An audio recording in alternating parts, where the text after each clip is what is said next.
अस्सलाम वालेकुम नाजरीन ग्रामी, आज मेजर जनरल आसिफ गफूर ने प्रेस कॉन्फ्रेंस की और इस प्रेस कॉन्फ्रेंस में भारतीयों को ऐसे ऐसे जवाब दिए जिसकी मिसाल नहीं मिलती। मेजर जनरल आसिफ गफूर का कहना था कि आप हमारा रवैया दुरुस्त करने की बात करते हो, भारत पाकिस्तान से लड़ाई करने की भी बात करता है और फिर पाकिस्तान के गाने भी चोरी करता है, फिर पाकिस्तान की हर एक चीज को कॉपी करने की भी कोशिश करता है। पाकिस्तान ने भारत के रवैये में तब्दीली डाल दी है, लेकिन हमारा रवैया, पाक फौज का रवैया तब्दील नहीं हो सकता और ना ही भारतीयों में हिम्मत है कि पाकिस्तान को कोई डायरेक्शन दे सके। पाकिस्तान की फौज और पाकिस्तान की अस्करी क़यादत इस काबिल है कि भारत और भारत का पूरा कंट्री हमारी अस्करी क़यादत को फॉलो करे। नाजरीन ग्रामी, मेजर जनरल आसिफ गफूर का मजीद कहना था कि जब 28 तारीख को भारत मिसाइल फायर करने की तैयारी कर रहे थे तो आपने हमारी तैयारी भी देखी होगी। जो हमने किया वो मीडिया को भी बताया, जो पाक फौज करती रही वो पाकिस्तान की अवाम को भी पता है और इस दुनिया के बाहर लोगों को भी पता है। लेकिन भारत ने जो किया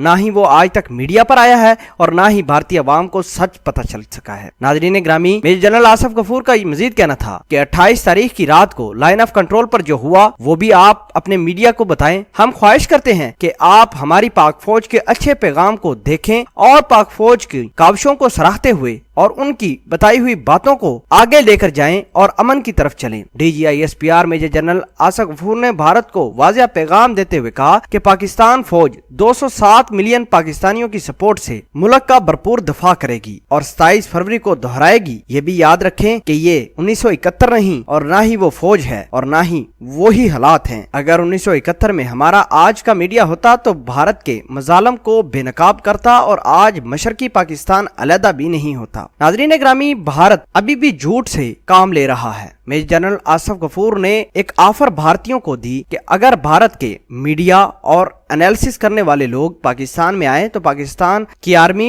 बालाकोट की उन पहाड़ियों पर ले जाएगी जहां ये हमेशा डंडोरा पीटते हैं कि हमने पाकिस्तान के अंदर इतने बंदों को और फलां जगह स्ट्राइक की है। नाजरीन, एक दफा फिर हमें पाक फौज और पाक फौज के ताल्लुकात आमा के DGISPR को सल्यूट पेश करना चाहिए, क्योंकि कोई भी शख्स इस तरह की इंफॉर्मेशन शेयर नहीं करता जिस तरह हमारे DGISPR बड़ी ही जिम्मेदारी के साथ इंफॉर्मेशन शेयर करते हैं लोगों के साथ। और जो पाकिस्तान आर्मी बैकएंड पर काम करती है उसका भी आम आवाम को पता होता है। हमें फख्र है अपनी पाक फौज पर।